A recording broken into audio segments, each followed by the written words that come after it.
할렐루야. 자, 예수애가라는 제목으로 하나님 말씀 전하겠습니다. 한 목사님이 빈민가에 있는 지역에서 쪽방촌이라고 하는 곳에서 사역을 하셨습니다. 사역을 나가셨는데 함께 나간 그 성도님 한 분이 목사님을 급하게 찾아오는 거예요. 무슨 일인가 하고 봤더니 쪽방촌에 그 좁은 복도가 있는데 그 좁은 복도에 한 분이 이렇게 서 계시는 겁니다. 아저씨 한 분이 그 앞에 서 계시는데 그 아저씨 방 앞쪽에 있는 공동 화장실이 있는데 그 공동 화장실을 이 아저씨가 가려고 하는 거예요. 그런데 아저씨가 허리가 너무 안 좋으신 겁니다.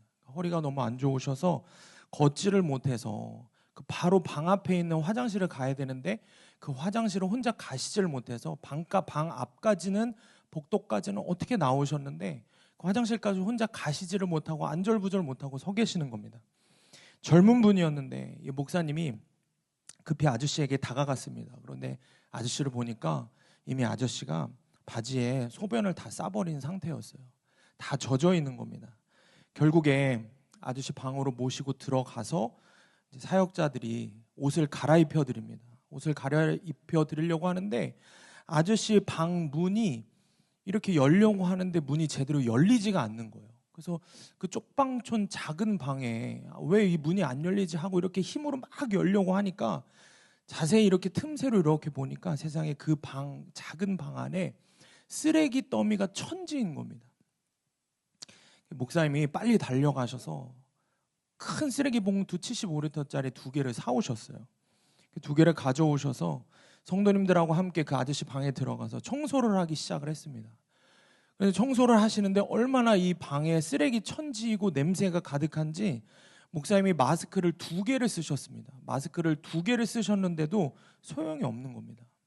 그리고 그 안에를 이렇게 보니까 술병부터 시작해서 담배꽁초, 심지어는 이게 대소변을 싸고 난 그 바지에 먹다 버린 쓰레기에 그 방 안에는 오물이 천지가 있어서 방이 막 이렇게 물이 있는데 이게 물인지 소변인지를 모르는 거예요. 목사님과 이제 성도님들이 하나하나 그걸 치우기 시작했습니다. 쓰레기를 다 봉투에 집어넣고 닦고 그렇게 한 거예요. 쓰레기 봉투 큰 거를 2개를 사왔는데도 거기에 다 채우고도 쓰레기가 여전히 남아있는 겁니다. 그 방을 쪽방촌을 목사님이 성도님들하고 치우면서 목사님이 속으로 이런 생각을 하신 거예요. 이 아저씨가 우리가 지금 방을 이렇게 치울 때 아저씨가 민망하시지는 않을까? 이런 생각을 하신 겁니다. 아저씨를 보니까 민망하고 창피하고 그런 표정이 역력한 거예요.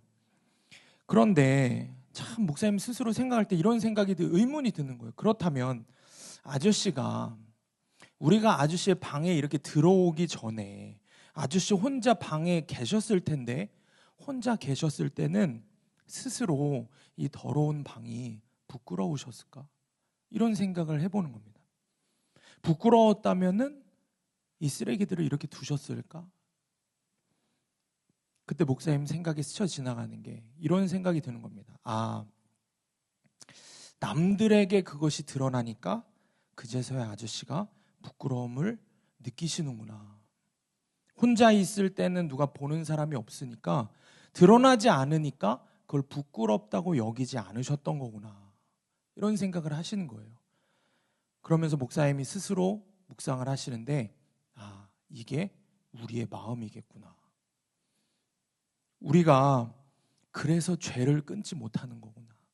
우리 안에 죄도 드러나지 않았다고 우리가 생각을 하니까 우리 속 안에 나만 알고 있다고 감춰져 있다고 죄를 그렇게 여기기 때문에 그러니까 괜찮다고 생각하고 부끄럽지 않다고 생각을 하고 정말 수치스러움을 모르는 거구나. 그러니까 그 더러움을 인정하지 못하고 끝까지 그 죄악의 진흙탕에 뒹굴면서 우리가 이렇게 살아가는구나 라는 거를 깨닫게 되셨답니다. 여러분, 우리가 말씀을 듣고 복음의 말씀을 듣고 구속사의 말씀을 듣고 들을 때마다 깨닫고 회개하고 우리가 결단하지만 왜 여전히 우리가 그렇게 냄새나는 그 죄악의 똥통에 빠져서 사는 걸까요? 드러나지 않았다고, 숨겨져 있다고, 숨길 수 있다고 생각하기 때문입니다. 그래서 그대로 사는 거예요. 드러나지 않았으니까 수치스럽게 여기지도 않고 하나님도 모르실 거라고 내 스스로 자신을 세뇌시키면서 자기 합리화를 하면서 그렇게 살아가는 겁니다. 그러니까 여러분 어떻습니까? 우리가 그리스도인으로 산다고 하지만 죄를 미워할 필요가 없는 거예요. 죄와 싸울 이유를 못 느끼는 거예요. 왜? 드러나지 않았으니까. 숨길 수 있다고 여기니까 그렇게 살아가는 겁니다. 말씀에 순종한다? 말씀에 적용을 한다? 그럴 필요가 없다고 여기는 겁니다. 그래서 아무리 예배를 드리고 말씀을 듣고 기도를 해도 우리의 삶은 변화가 없는 겁니다. 이게 뼈아픈 이야기지만 이게 우리의 실상인 겁니다. 그런데 여러분, 이런 우리의 모습을 들고 오늘 주님이 말씀하시는 그 구속사의 말씀 앞으로 나아가는 여러분 되시길 주님의 이름으로 축원합니다. 여러분, 우리가 낙심할 것이 아니라 주의 말씀 앞으로 그럴수록에 더 나아가야 합니다. 우리가 낙심할 것이 없으면 오늘도 우리를 구속하신 주님은 우리가 다시 돌이킬 기회를 주시기 위해서 이 자리에 부르셨고 우리가 순종하며 이 자리에 나온 것입니다. 그렇기 때문에 구속사의 말씀으로 기회를 주실 때 우리가 그 기회를 붙잡으면 된다는 것입니다. 지금 이 시간이라도 여러분, 내가 어떠한 이유로 이 예배에 참석을 했든 상관없이 주님이 여러분을 부르신 이 부르심에는 주님에게 있어서는 결코 후회하심이 없으십니다.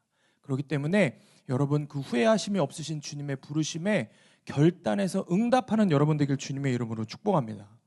그러면 성령님께서 여러분 가운데 오셔서 말씀으로 내 죄들이 깨달아지게 하십니다. 말씀을 통해서 내가 어떤 문제에 직면해 있는지를 조명해 주실 줄 믿습니다. 그래서 오늘 말씀을 통해서 여러분이 결단해서 회개하고 깨끗게 되는 은혜가 있기를 주님의 이름으로 축원합니다. 오늘 본문의 45절 말씀 우리가 함께 읽습니다. 45절 시작.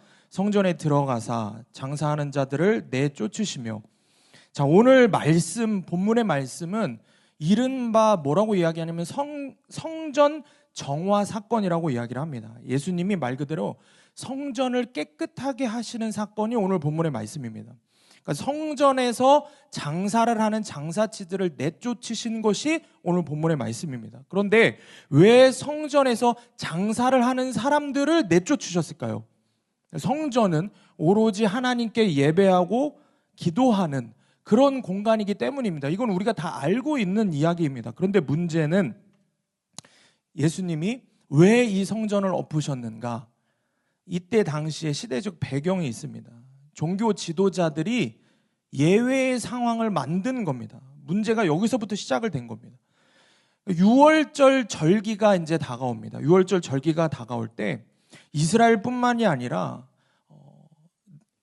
우리 나라 안에서 사는 사람 말고 타국에 살고 있는 디아스포라 유대인들이 있습니다. 그 유대인들이 절기를 지키려고 예루살렘으로 방문을 합니다. 그런데 그때 그들은 유대인으로서 내야 하는 성전세를 하나님 앞에 내야 한다라고 만든 겁니다. 종교 지도자들이. 그런데 성전세를 내야 하는데, 밀린 성전세를 내야 하는데 그 금액이 큽니다. 그런데 문제는 뭐냐면 이 외국의 타국에 사는 유대인들이 올 때 갖고 온 화폐가 유대인들이 사용하는 세겔이 아닙니다. 유대인들이 일반적으로 사용하는 화폐를 갖고 오지 않은 경우들이 많은 거예요. 그리스의 돈, 로마, 두로, 시리아, 이집트 다양한 나라들의 돈을 화폐를 갖고 옵니다. 그러니까 그 돈들로 성전세를 내려고 하니까 당시의 종교 지도자들이 뭐라고 이야기하냐면 하나님의 성전에 바치는 성전세를 그렇게 불의한 이방인의 돈으로 바칠 수 없다라고 이야기를 하는 겁니다. 그래서 유대인의 화폐로 환전을 해야 된다라고 이야기를 합니다. 그래서 성전 안에 환전을 하는 환전상들이 생겨난 겁니다. 그런데 문제는 종교 지도자들이 이들 뒤에서 환전을 할 때 생기는 차액을 떼어서 자기들이 취하는 겁니다.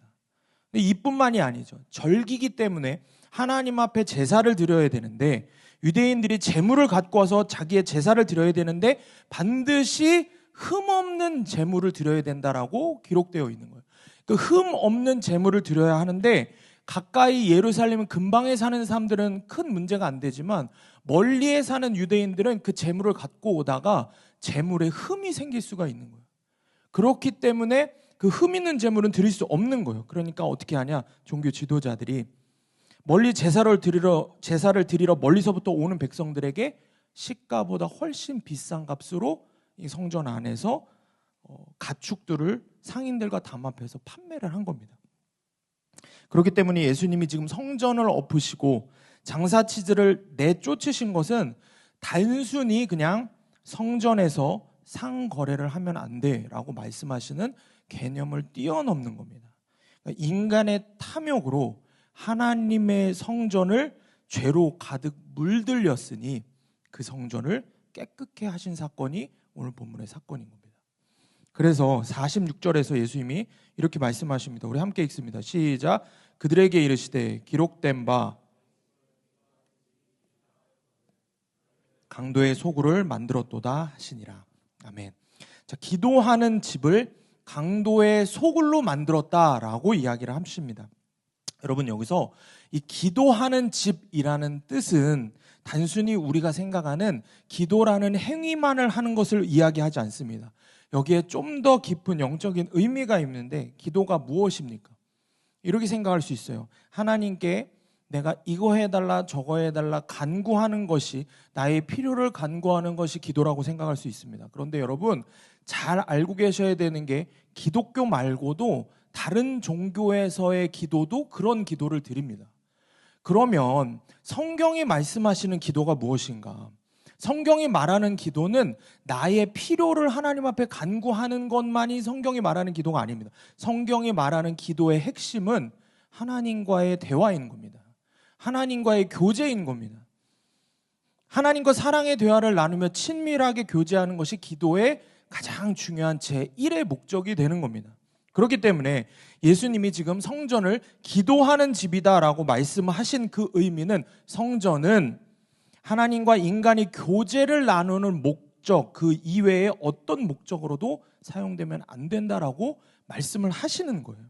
그런데 종교 지도자들이 이런 하나님의 성전을 뭘로 만들었다고 기록합니까? 말씀해 보면 강도의 소굴로 만들었다라고 이야기를 합니다. 강도의 소굴로 만들었다. 여러분, 이것이 지금 예수님의 말씀하시는 지적이 우리에게 하시는 말씀일 수 있습니다. 여러분, 여러분의 성전을 강도의 소굴로 만들지 않았는지 말씀을 통해 여러분이 깨닫고 돌이킬 수 있어야 됩니다.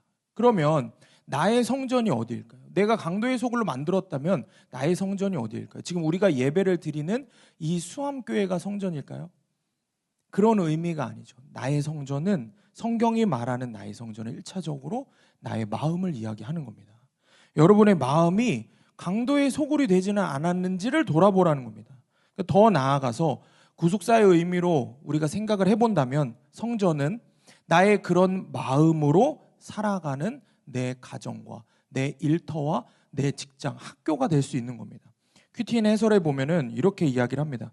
성전에 들어가신 예수님은 장사하는 자들을 내쫓으십니다. 말씀대로 기도하는 집이 되어야 할 성전이 강도의 소굴로 변했기 때문입니다. 세상을 살아가는 우리도 날마다 말씀을 묵상하지 않고는 가정과 일터를 강도의 소굴로 만들 수밖에 없습니다. 여러분, 여러분의 마음의 성전이 하나님과 교제하는 성전인지를 돌아보시길 바랍니다. 그래서 여러분의 가정과 일터가 하나님의 말씀대로 믿고 살고 누리는 성전이 되는지를 돌아보아야 한다는 거예요. 아니면 오늘 예수님이 지적하신 대로 나의 그런 마음과 그런 마음으로 살아낸 나의 삶의 모든 영역이, 가정과 일터와 학교 모든 영역이 이미 강도의 소굴로 변하지는 않았는지 돌아보시기 바랍니다. 여러분, 여러분의 삶이 성전이 아니고 강도의 소굴이 되었다라는 이 말이 무슨 뜻인지를 우리가 정확하게 깨닫고 깊이 이해를 할 수 있어야 내가 정말 내 삶을 강도의 소굴로 만들었는지를 알 수 있는 겁니다. 그래서 오늘 말씀을 통해서 이 부분에 대해서 우리가 중점적으로 살펴보기를 원합니다. 구속사의 말씀이 들리는 은혜가 있기를 축복합니다. 그래서 여러분 삶을 돌아볼 수 있는 은혜가 있기를 주님의 이름으로 축원합니다. 첫 번째로 내가 만든 강도의 소굴은 종교 시장이라는 것입니다. 메시지 성경에서 오늘 본문의 46절 말씀을 이렇게 기록을 하고 있습니다. 성경에 이렇게 기록되었다. 내 집은 기도하는 집이다. 그런데 너희는 그곳을 종교 시장으로 바꾸어 놓았다. 강도의 소굴을 다른 말로 종교 시장이라고 예수님 표현하고 계시는 겁니다. 여러분, 종교 시장이라는 말이 무슨 뜻일까요? 말 그대로 간단합니다. 나에게 종교가 기독교만 종교가 아닌 겁니다. 아니, 목사님, 제가 종교가 기독교가 맞는데요. 저 모태신앙인데요. 아니, 저 지금 주일에 교회에 나와서 예배드리고 있잖아요. 제가 무슨 절에 가서 지금 법회를 드리고 있는 것도 아닌데 무슨 제 종교가 기독교만 종교가 아니라는 게 무슨 말씀인 거예요? 여러분, 강도의 속을 종교 시장으로 만들었다라는 예수님의 이 말씀은 이런 거예요. 나는 하나님을 분명히 믿습니다. 하나님을 분명히 믿습니다. 그런데 돈도 믿는 겁니다.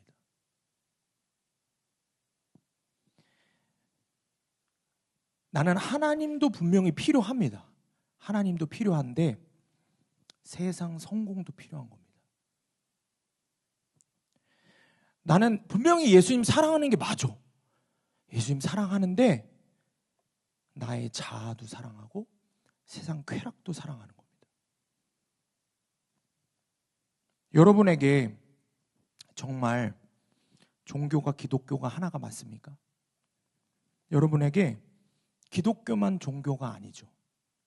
돈도 종교고 세상 성공도 종교고 나의 자아를 사랑하고 나의 자아가 원하는 대로 성취되는 것도 종교이고 세상의 음란도 종교이고 세상의 쾌락도 종교인 겁니다. 이것도 필요하고 저것도 필요하고 다 필요한 겁니다. 그 중에 하나가 예수인 것뿐입니다. 이것도 필요하고 저것도 필요하고 다 필요하지만 이것도 종교고 저것도 종교고 다 나에게 중요하지만 이것도 진리고 저것도 진리고 다 진리지만 그 중에 하나가 예수인 것뿐입니다. 근데 성경에선 우리가 두 주인을 섬길 수 없다라고 분명히 말씀하셨습니다. 예수 믿으면 성공한다. 이런 복 받는 것을 강조하던 때가 있었습니다. 미국에서 특히 이런 걸 번영신학이라고 이야기하고 또 다른 말로 성공신학이라고 이야기하는데 이 번영신학이 유행을 했던 때가 있습니다. 그때 가장 이러한 신학의 흐름을 이끌었던 목회자 중에 한 명이 짐 베이커라고 하는 목사가 있었습니다. 1970년대부터 80년대에 미국의 유명한 TV 설교의 최고 스타였습니다. 그리고 미국에서 가장 큰 교회 예배당을 지은 목회자였습니다. 그런데 이분이 나이가 50세가 되어서 성추문과 공금을 횡령했다는 죄로 45년형을 선고를 받고 감옥에 들어갔습니다. 그리고 그가 감옥에 들어가서 성경을 다시 읽기 시작을 했는데 그리고 이 사람이 책을 썼습니다. 감옥에서. 그 책의 제목이 뭐냐면 나는 틀렸었다. I was wrong 이라는 책을 썼습니다. 그러니까 짐 베이커라는 목사님의 설교와 이전의 설교와 책들을 보면은 여러분 어디까지 이야기를 하냐면은 이 귀가 솔깃하는 친구들이 있을 수도 있어요. 귀가 솔깃하면 안 되는데 고난이나 희생은 예수님이 다 담당하셨으니까 우리는 축복만 누리면 된다라고 믿고 설교했습니다. 여기에 아멘 하는 그리스도인들이 얼마나 많은지 모릅니다. 그러면서 만약에 당신이 새로운 차가 필요하다. 지금 타고 다니는 차가 오래돼서 새 차가 필요하면 하나님께 응당 새 차를 달라고 기도를 해도 된다. 근데 기도를 할 때 그냥 달라고 하면 안 된다. 하나님한테 기도를 할 때 주님 제가 이 모델에 이 옵션에 이 컬러로 주세요라고 하면 주신다. 이렇게까지 설교를 했습니다. 우리가 뭐라고 얘기하죠? 제가 학생 청년 설교할 때 많이 이야기하는 자판기의 하나님이에요. 내가 필요로 할 때 자판기에 돈을 넣어서 뽑아 먹는 거예요. 내가 원하는 것을 줘야 된다고 여기는 겁니다. 하나님은 자판기 그 이상 그 이하도 아닌 거예요. 이렇게 예수를 믿는 사람들이 너무 많았습니다. 그리고 그 대표적인 목회자가 짐 베이커 목사였습니다. 감옥에서 그런데 이 사람이 성경을 읽고 나서 보니 예수님은 자기가 지금까지 이야기했던 그 성공 번영 신학과 정반대로 가르치고 반대로 사셨다는 것을 깨닫고 소름 끼쳐서 주님 앞에 그 책을 쓰면서 회개하게 됐다라고 고백을 합니다. 여러분, 이 시대에 많은 그리스도인들이 이렇게 삽니다. 하나님 믿는다고 하면서도 사실 속마음은 어떻습니까? 세상의 성공과 물질 이런 것들에 더 마음을 두고 사는 경우가 많습니다. 종교시장이라는 게 결국에 무엇이냐? 예수를 믿는 이유가 나의 문제가 해결되길 원하고 나의 소원이 성취되는 것을 원하는 겁니다. 그러니 내 삶의 문제가 해결되지 않고 소원이 성취되지 않으면 예수도 얼마든지 필요가 없는 겁니다. 그것보다 더 나의 문제를 해결해 줄 수 있는 것으로 가는 거는 시간 문제인 겁니다. 그게 지금 이야기하는 강도의 소굴로 종교시장으로 만든 사람들의 믿음인 겁니다. 사랑하는 여러분, 다시 묻겠습니까? 다시 묻겠습니다. 여러분에게 있어서 정말 종교가 기독교가 하나가 맞습니까? 정말 예수 그리스도만 여러분에게 진리가 맞습니까? 진리라는 건 이것도 되고 저것도 되는 게 진리가 아닙니다. 진리는 오직 그거 하나만 진리인 겁니다. 여러분에게 정말 예수 그리스도만이 여러분을 구원해 줄 진리요, 빛이 되시고 길이 되시는 분이 맞냐는 겁니다. 돈도 종교고 세상 성공도 종교고 나의 자아를 성취하는 것도 종교고, 여러분 이런 것들이 내 안에 얼마나 많은 종교가 내 안에 많은지 모릅니다. 내 안에 강도의 속을, 내 삶에, 내 가정에 진리가 너무 많아요. 믿는 것이 너무 많아요. 따르는 것이 너무 많아요. 주님을 위해서 대가 지불하고 순종하는 건 못하겠지만 내 친구들과의 관계를 위해서, 사람들과의 관계를 위해서 돈을 벌고 성공하기 위함이라면 얼마든지 대가 지불을 할 수 있는 게 우리의 모습인 겁니다. 여러분 삶의 성전을 한번 돌아보시길 바랍니다. 여러분 삶을, 지난 한 주간의 삶만 돌아보세요. 여러분의 직장, 여러분의 친구들과 만난 자리, 또 여러분의 가정, 여러분의 방 한번 들어가 보세요. 마음속으로. 여러분의 컴퓨터, 여러분의 스마트폰을 한번 들여다보십시오. 주님이 여러분과 함께 그곳에 계셔도 문제가 없으시겠습니까? 하나님이 그곳에 계셨습니까? 주님과 교제하는 공간이었습니까? 나의 스마트폰이? 김홍국 목사님 십자가 책에서 그런 이야기를 하시죠. 21세기를 넘어가면서 너무 음란하고 타락한 이 시대가 어디까지 타락을 했냐? 이제는 핸드폰만 켜면 매춘 굴이 가득하다라고 이야기를 합니다. 그게 지금 이 시대입니다. 여러분, 여러분의 마음이 정말 세상의 그 끈적끈적하고 더러운 죄들을 아무렇지 않게 가득 채워놓는 강도의 소굴이 아닌지 여러분의 삶을 돌아보시길 바랍니다. 여러분의 삶이 성전입니까? 기도하는 집입니까? 강도의 소굴, 종교시장 아닙니까? 성경에 이런 식으로 종교시장을 강도의 하나님을 섬기는 방식을 이런 식으로 섬겼던 일들이 성경에 보면 너무 많이 있습니다. 대표적인 사건이 출애굽한 이스라엘 백성들이 광야에서 금송아지를 만든 사건입니다. 여러분 이상하죠? 금송아지 사건은 무슨 사건이에요? 정확히 어떤 사건이에요? 뭐라고 표현해요? 우상 숭배한 사건이라고 하잖아요. 우상 숭배한 사건. 하나님도 믿고 우상도 믿고, 그게 아니라 우상을 숭배한, 하나님 버리고 우상 숭배한 사건이라고 여기는 것이 금송아지 사건이 대표적인 사건이라고 우리가 생각합니다. 근데 성경을 보면 실제로 그렇지 않아요. 여러분 말씀을 보면은 1절, 출애굽기 32장 1절부터 4절 말씀을 보면은 이렇게 기록합니다. 백성이 모세가 산에서 내려옴이 더딤을 보고 모여 백성이 아론에게 이르러 말하되 일어나라, 우리를 위하여 우리를 인도할 신을 만들라. 이 모세 곧 우리를 애굽 땅에서 인도하여 낸 사람은 어찌 되었는지 알지 못함이니라. 아론이 그들에게 이르되 너희의 아내와 자녀의 귀에서 금고리를 빼어 내게로 가져오라. 모든 백성이 그 귀에서 금고리를 빼어 아론에게로 가져가매 아론이 그들의 손에서 금고리를 받아 부어서 조각칼로 새겨 송아지 형상을 만드니 그들이 말하되 이스라엘아, 이는 너희를 애굽 땅에서 인도하여 낸 너희의 신이로다 하는지라. 여기까지만 보면 말씀을, 이들이 하나님 버리고 금송아지 우상을 만든 것으로 보입니다. 그런데 그 다음 구절을 보면, 이어지는 구절을 보면 이렇게 기록을 해요. 아론이 보고 그 앞에 제단을 쌓고 이에 아론이 공포하여 이르되 내일은 여호와의 절이니라 하니 이튿날에 그들이 일찍 일어나 번제를 드리며 화목제를 드리고 백성이 앉아서 먹고 마시며 일어나서 뛰놀더라. 그러니까 하나님께 이스라엘 백성이 제사를 드립니다. 예배를 드립니다. 그런데 어디 앞에서 예배를 드립니까? 금송아지 앞에서 예배를 드립니다. 하나님께도 절을 하지만 우상에게도 절을 하는 겁니다.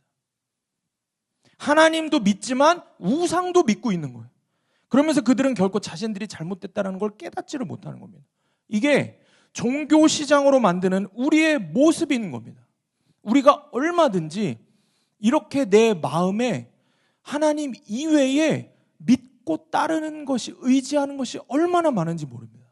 우리 모태신앙들, 나는 그래도 예배에 계속 나오고, 나는 그래도 복음 앞에 서 있고, 나는 그래도 예수님 인격적으로 만났고, 이런 생각들을 하십니까? 여러분, 교회에서 하나님의 일을 감당하면서도 얼마든지 내 마음을 종교시장, 강도의 소굴로 만들 수 있다는 걸 알고 있습니까? 제가 그랬습니다. 제가 원래 20대 때 미국에서 공부를 하고 돌아와서 한국에서 드럼을 가리키면서 돈을 정말 잘 벌었어요. 레슨을 하면서 돈을 정말 많이 벌게 됐어요. 많이 벌게 됐는데 하나님의 부르심이 있어서 그걸 내려놓고 이제 미국에 다시 돌아가서 미국에 있는 신학교로 들어가려고 편입을 하려고 준비를 했어요. 오랫동안 준비를 해서 시험을 보고 합격을 해서 아내와 함께 이제 유학을 가려고 했어요. 그런데 비자가 거부된 거예요. 이유도 없이 대사관에서 비자가 거부된 거예요. 나중에 알고 보니까 미국의 정치 상황 때문에 외부에서 들어오는 유학생들에 대한 비자를 많이 주지 말아라라는 그런 이야기들이 있어서 대부분 비자가 거부된 그런 시기가 있었습니다. 뭐 제가 그때 그걸 알았겠습니까? 근데 저는 이상한 거예요. 하나님이 이해가 안 되는 거예요. 왜? 제가 돈을 그렇게 잘 벌고 잘 먹고 잘 살던 거를 내려놓고 하나님 위해서 일한다고, 목회를 하겠다고, 신학교로 가겠다고 하는데 하나님이 그걸 막으시는 것 같은 거예요. 이해가 안 되잖아요. 제가 처음에 비자가 거부되고 나서 나중에 변호사까지 샀어요. 변호사까지 사서 대사관에다가 이의 신청을 했어요. 그랬다가 어떻게 됐냐? 그 이의 신청 여러분 함부로 하면 안 됩니다. 미국 대사관이 얼마나 콧대가 높은지. 이의 신청해서 저는 미국 여행도 못 가요. 그 블랙리스트 올라가고. 괜히 까불고 이의 신청하면 안 돼요. 제가 모르고 그렇게 해버려가고. 다행히 뭐 단기 선교, 우리 선교는 미국으로 갈 일이 없으니까 뭐. 그런데 하나님 앞에서 기도가 안 나오는 거예요. 하나님 어떻게 나한테 이러실 수 있냐고. 내가 다시 가요. 옛날 그 드럼 하던 그런 그거 다 버리고 왔잖아요. 근데 주님 왜 이러세요? 근데 주님 앞에서 기도하는데 주님이 정확하게 제 마음에 종교 시장을 건드리시는 겁니다. 일주일 동안을 새벽에 나가서 기도하는데 기도가 안 나오는 거예요. 기도도 안 나오고 기도도 안 하고 그냥 나와서 그냥 하나님 앞에 시위하는 거예요. 그러고 앉아있다가 일주일 지나고 나서 기도가 터지기 시작하는데 하나님이 제게 물으시는 거예요. 너 정말 나 때문에 유학 가는 게 맞니? 물어보시는 거예요. 그 질문 하나에 제가 무너지기 시작하는데 사실은 제가 늦게 신학을 시작했으니 늦게 목사가 될 텐데, 감리교는 그런 얘기 하거든요. 감리교는 예전 어른들이 감리교는 연급이다 막 이래갖고 빨리 목회자가 돼야 된다, 그래야 된다 막 이런 얘기를 하셨어요. 그런 것도 있고 내가 큰 교회 목사, 좋은 목사가 되고 싶은 거예요. 그러니까 좋은 목사도 아니지, 실력 있는 스펙 있는 목사가 되고 싶으니까 미국의 학교에 학위가 필요한 거예요. 이게 뭡니까? 종교 시장으로 전락해버린 거예요. 종의 길을 간다고 하고서. 그러니까 주님이 나를 사랑하셔서 그 길을 그냥 막아버리시는 겁니다. 내 안에 주님의 일을 해나가면서 그런 일들이 얼마든지 있을 수 있다는 것을 여러분 기억하셔야 됩니다. 근데 문제는 뭘까요? 우리가 우리의 죄를 깨닫고 말씀으로 해석하고 나의 그런 죄를 깨닫게 되면은 우리가 그걸 죄패라고 이야기합니다. 왜냐하면 쉽게 사라지지 않아요. 그 죄패가 어딜 가지 않아요. 나의 그런 죄성이. 신학교에 들어갔습니다. 한국에서 그래서 신학교를 들어갔어요. 들어갔는데 또 제 안에 똑같은 마음으로 방법만 바뀌었을 뿐이지 죄 짓는 건 똑같은 거예요. 열심히 사역을 하는데 하나라도 더 배워서 사랑하는 학생 청년들에게 더 바르게 성경을 가르쳐줘야지라는 말로 이야기하면서 엄청 열심히 공부를 한 거예요. 그렇게 열심히 공부를 하는데 제가 계속 학교를 다니면서 이게 자랑이 되면 안 되는데 뭐 믿거나 말거나 계속해서 만점을 받는 거예요. 올 A뿔을 계속 받는 거예요. 6년 아닙니다. 어쨌든 그래서 그런데 그 가운데에 제가 한번 그 중간고사를 중요한 이제 전공 시험이었는데 중간고사 보러 가는 날 아침에 집을 나서다가 쓰러져서 119에 실려간 적이 있습니다. 왜냐하면은 요로결석이 여러분 혹시 요로결석 걸려본 분 있으신가요? 진짜 너무 아프거든요. 요로결석 걸려서 쓰러진 거예요. 제가 119에 실려갔는데 친한 동생이 와서 같이 갔거든요. 그 동생이 나중에 그러더라고요. 구급차를 부실 뻔했대요. 제가 너무 아파갖고 발악을 해갖고 너무 아픈 거예요. 그래서 결국에 그 시험을 못 봤잖아요. 그럼 어떻게 됐어요? 빵점 처리를 당하는 거예요. 그러면은 하나님 나라 위해서 주의 종의 길을 가느라고 신학교에서 선지동산에서 배우는 거 뭐 그렇게 많이 그런 일들이 생겼으면 구속사로 있어야 할 일이 있게 하신 거구나 하면 되는데 그게 안 되는 거예요. 이해가 안 되는 거예요. 또 이해가 안 되는 거예요. 죄인의 특징이 뭐예요? 이해가 안 되는 거예요. 고난이 해석이 안 되는 거예요. 해석이 안 되니까 어떻게 해요? 하나님한테 또 삿대질하는 거예요. 하나님 내가 열심히 공부했는데 그래서 잘 아이들한테 가르치려고 하는데 왜 이러시냐고. 이해가 안 되는 거예요. 빵점 처리 받을 위기가 생기니까. 이게 뭡니까? 이게 내 안에 계속되는 탐욕으로 하나님도 섬기면서 그럴싸하게 거룩으로 포장해서 나의 자아의 원함을 취할 수 있는 것이 우리의 모습인 겁니다. 이게 모태신앙들이 정말 잘하는 고등교만인 겁니다. 여러분, 내 삶의 성전을 종교시장으로 만들어버리니까 그렇게 열심히 사역을 하고 예수님 믿으면서도 얼마든지 세속적인 것들과 함께 그것을 섬길 수 있는 겁니다. 다시 묻겠습니다, 여러분. 여러분에게 정말 종교가 기독교가 하나가 맞습니까? 돈도 종교고 세상 성공도 종교고 나의 자아 사랑도 종교고 세상의 쾌락도 종교고 그렇지 않습니까? 내 삶의 성전을 종교 시장으로 만든 죄, 강도의 소굴로 만든 죄가 깨달아지는 은혜가 있기를 주님의 이름으로 축원합니다. 적용 질문입니다. 나의 가정, 학교, 일터는 하나님과 교제하는 기도하는 집입니까? 강도의 소굴 종교 시장 아닙니까? 여전히 예수님도 의지한다고 말하면서 돈, 세상 성공, 세상 쾌락도 의지하고 있지는 않습니까? 두 번째로 내가 만든 강도의 소굴은 죄책감 쓰레기 하치장입니다. 죄책감을 덜어내는 쓰레기 하치장으로 우리가 그렇게 이용해 먹을 수 있는 겁니다. 여러분, 성전이 강도의 소굴이 되었다는 예수님의 이 표현은 사실은 구약의 말씀을 인용하신 겁니다. 예수님이 구약의 말씀을 인용하신 건데 어디의 말씀을 인용하셨냐? 예레미야의 말씀을 인용하셨습니다. 예레미야 7장 11절에 다 같이 읽겠습니다. 시작. 내 이름으로 일컬음을 받는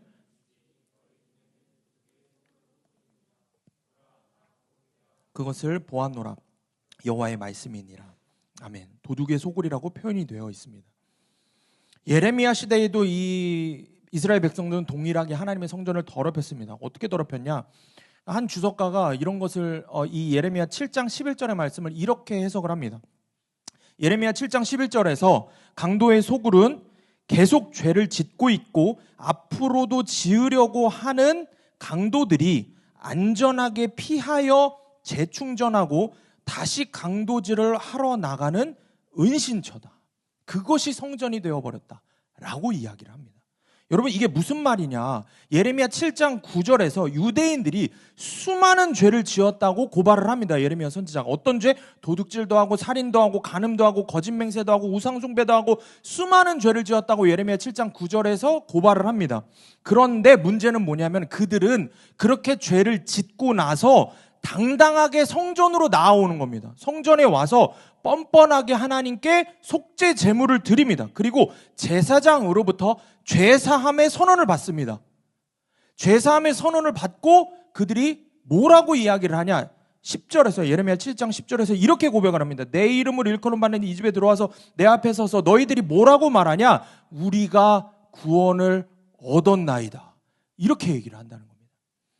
그러니까 죄를 지었어도 진짜 돌이키는 회개, 마음의 변화가 없이 겉으로 하나님 성전에 와서 제물을 드리고 제사를 지냈으니 이제 나는 깨끗하게 되었다라고 스스로 여기는 겁니다. 나는 용서함 받았다, 나는 구원을 받았다라고 스스로 안위하는 겁니다. 이들에게 그래서 성전이 무엇이냐? 더도 말고 덜도 말고 자신들의 죄를 덜어내는 죄책감 쓰레기 하치장으로 여기는 것입니다. 세번역 성경에서는 더 적나라하게 이들의 실상을 고발합니다. 너희는 이처럼 내가 미워하는 일만 저지르고서도 내 이름으로 불리는 이 성전으로 들어와서 내 앞에 서서 우리는 안전하다 하고 말한다. 너희는 그런 역겨운 모든 일들을 또 되풀이하고 싶어서 그렇게 말한다. 주목할 것은 하반절입니다. 너희는 그런 역겨운 모든 일들을 또 되풀이하고 싶어서 그렇게 와서 제사 지내는 거지. 그래서 예배 드리는 거지. 너 그래서 온 거지. 안 가면 안 될 것 같으니까 온 거지. 여러분, 이게 저와 여러분의 모습인 거예요. 세상에서 죄를 마음껏 지으며 살다가 교회에 오는 이유가 뭐냐? 구원을 확인하려고 오는 겁니다.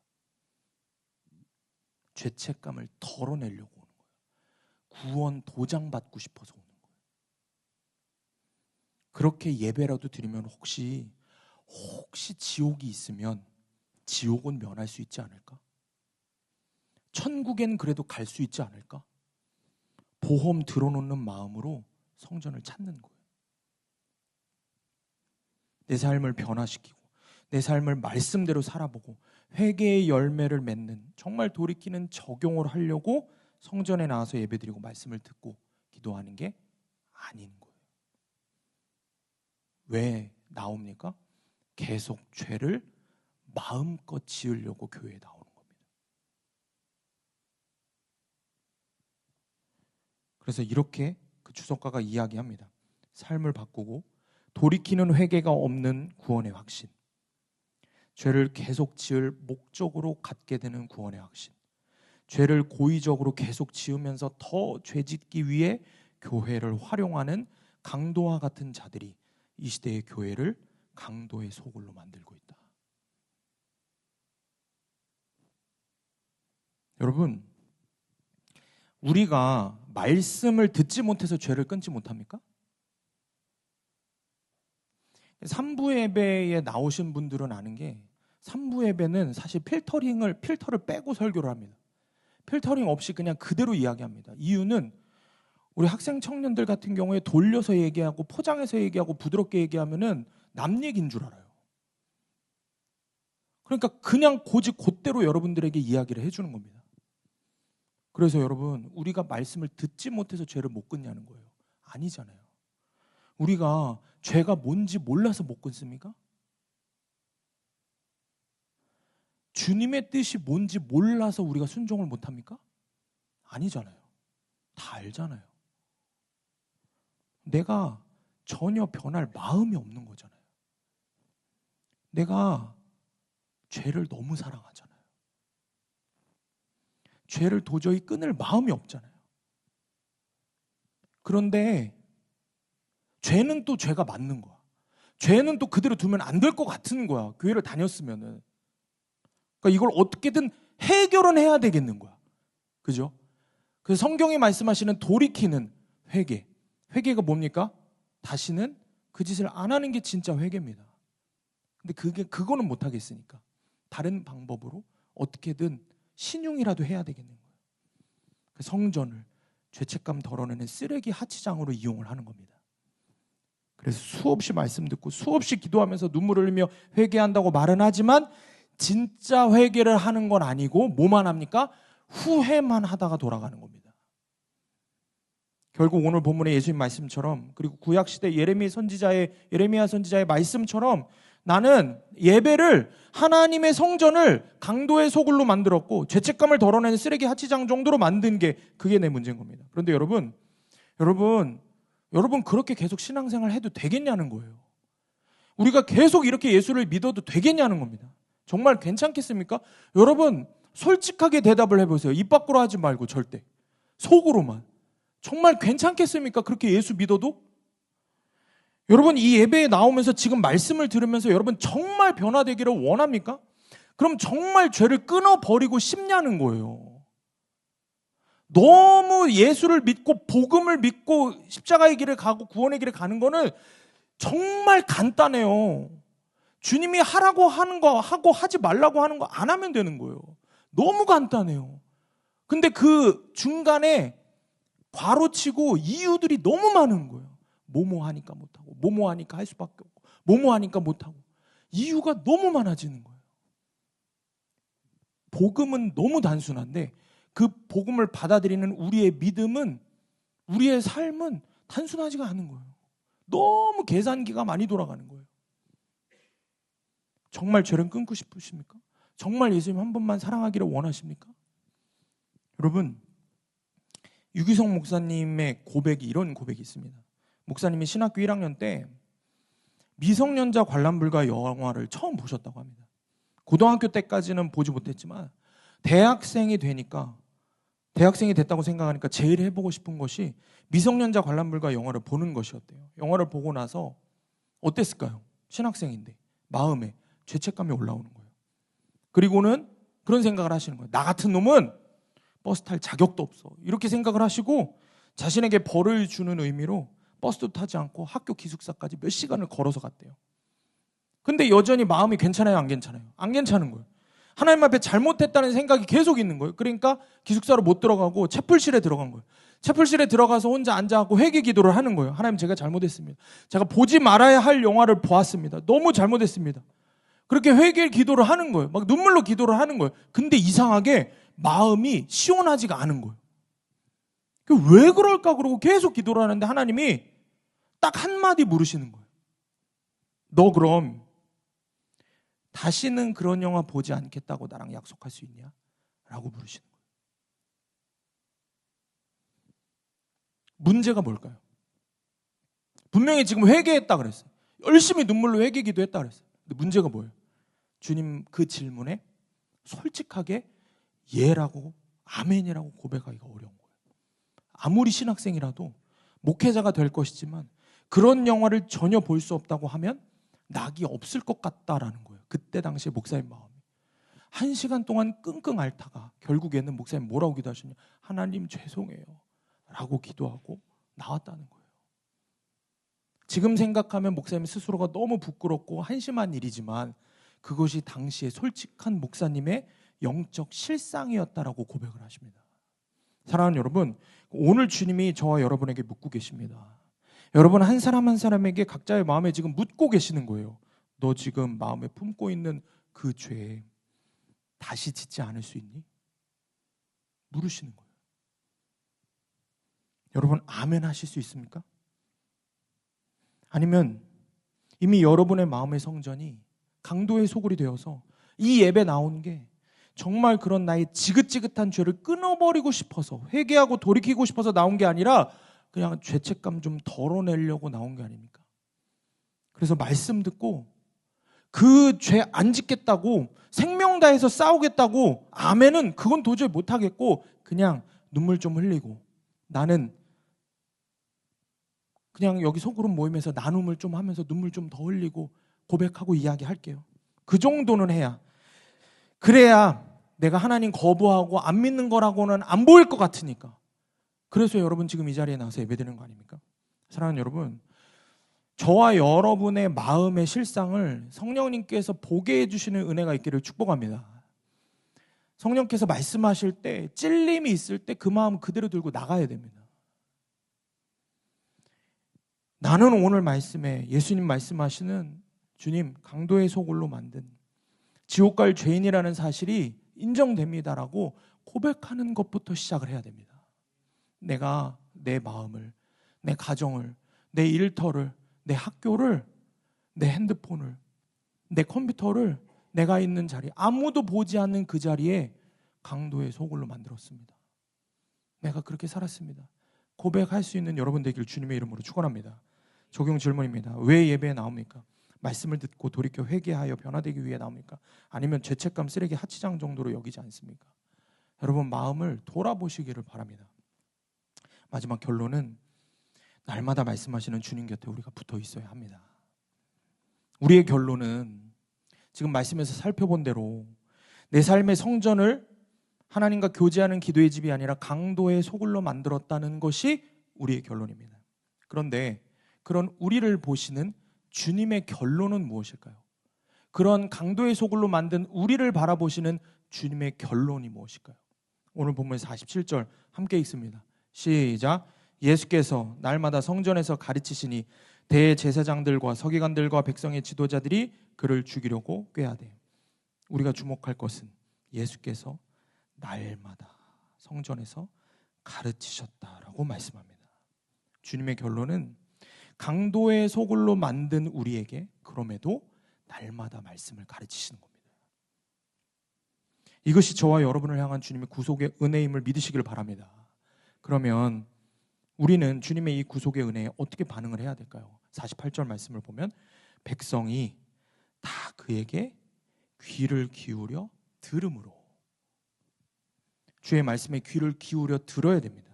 말씀을 듣고 삶으로 살아내는, 말씀대로 믿고 살고 누리는 삶이 되어야 하는 것입니다. 여러분, 결단하실 수 있겠습니까? 여러분, 정말 마음으로 결단할 수 있겠습니까? 여러분, 오늘 우리가 함께 말씀을 나눈 오늘 설교의 제목이 뭔지 아십니까? 오늘 제목? 예수 애가입니다. 예수 애가입니다. 예수님이 어린아이라는 뜻 아니에요. 예수 애가. 애가가 뭘까요? 눈물의 고백인 거예요. 눈물의 고백. 왜 예수 애가인지 궁금하지 않으십니까? 오늘 본문의 말씀, 성전 정화 사건은 누가복음 이외에 평행본문으로 마가복음하고 마태복음에도 기록되어 있습니다. 그런데 다른 복음서하고 다르게 누가복음에만 더 기록된 내용이 있습니다. 그게 바로 뭐냐면 예수님께서 예루살렘의 종말을 예고하며 예루살렘을 향하여 우시는 장면이 있습니다. 함께 읽습니다. 시작. 예수께서 예루살렘 가까이에 오셔서 그 도성을 보시고 우시었다. 예수님이 왜 예루살렘 성을 보며 눈물을 흘리셨을까요? 하나님의 성전을 강도의 소굴로 만들었기 때문이죠. 그래서 하나님의 성전이 어떻게 됩니까? 다 멸망하고 무너질 것을 아시기 때문에, 그럼에도 끝까지 회개하지 않는 그들에게 결국에는 심판이 임할 것을 알고 계시기 때문에 주님이 눈물을 흘리시는 겁니다. 그런데 여러분, 성경에는 진짜 애가가 있죠. 어떤 애가가 있죠? 예레미야 애가가 있죠. 그런데 예레미야 애가에도 동일한 이유에서 이렇게 기록이 되었습니다. 예레미야 선지자의 눈물의 고백인데 아무리 예레미야 선지자가 회개하라고 말씀을 선포해도 듣지 않았습니다. 이스라엘 백성이. 아까 우리가 예레미야 7장 9절, 10절, 11절을 함께 나누었죠. 결국에는 듣지 않아서 하나님의 심판을 받아 성전이 다 무너지고 그 무너진 성전에서 예레미야 선지자가 눈물로 고백한 것이 예레미야 애가입니다. 여러분, 우리가 지난주 1, 2부 예배 때 목사님이 보여주신 찬양 영상이 하나 있습니다. 그 찬양 영상의 가사가 바로 이 예레미야 애가에 나오는 예레미야 선지자의 눈물의 고백입니다. 우리가 영상을 먼저 함께 보고 다시 말씀을 나누겠습니다.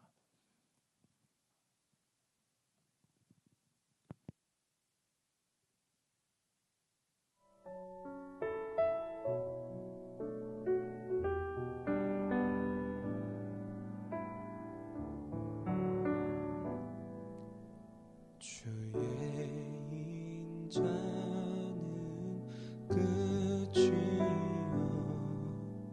없고 주의 자비는 무궁하며 아침마다 새롭고 늘 새로우니 주의 성실이 금이라 성실하신 주님.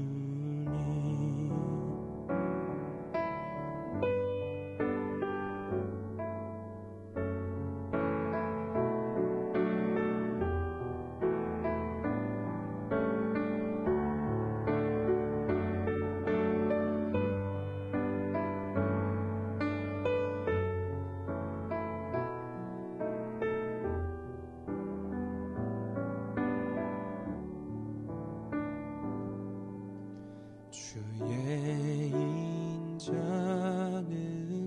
끝이 없고 그의 자비는 무궁하며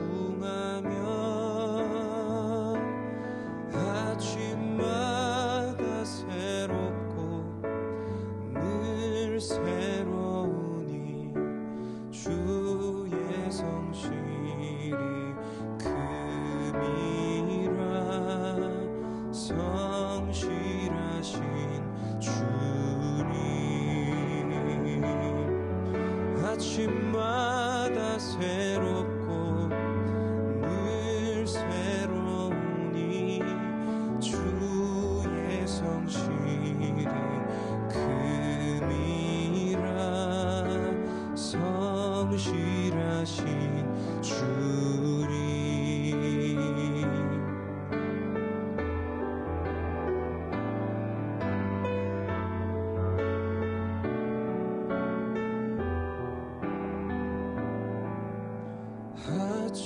아침마다 새롭고 늘 새로우니 주의 성실이 금이라 성실하신 주님 성실하신 주님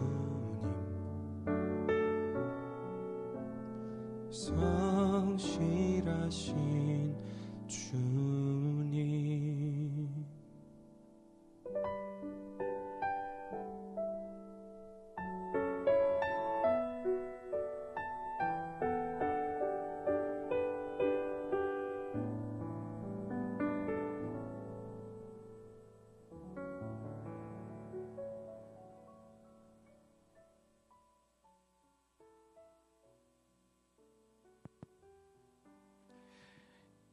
이 하나님의 말씀을 떠나서 사는 이스라엘 백성에게 예레미야 선지자가 목을 놓아서 목 놓아 울면서 자기 목숨을 걸고 회개해야 된다, 돌이켜야 한다라고 선포했습니다. 예레미야서를 우리가 큐티를 했지만 예레미야서를 보면은 정말 어마어마하게 강력한 말씀으로 분명하게 하나님의 심판에 대해서 계속해서 예레미야 선지자가 목이 터져라 외치고 목숨을 걸고 죽음의 위협을 수없이 경험하면서 그렇게 고백을 합니다. 그렇게 그 말씀을 선포합니다. 그런데 그렇게 목 놓아 회개를 외쳤지만 끝까지 이스라엘 백성은 듣지 않았습니다.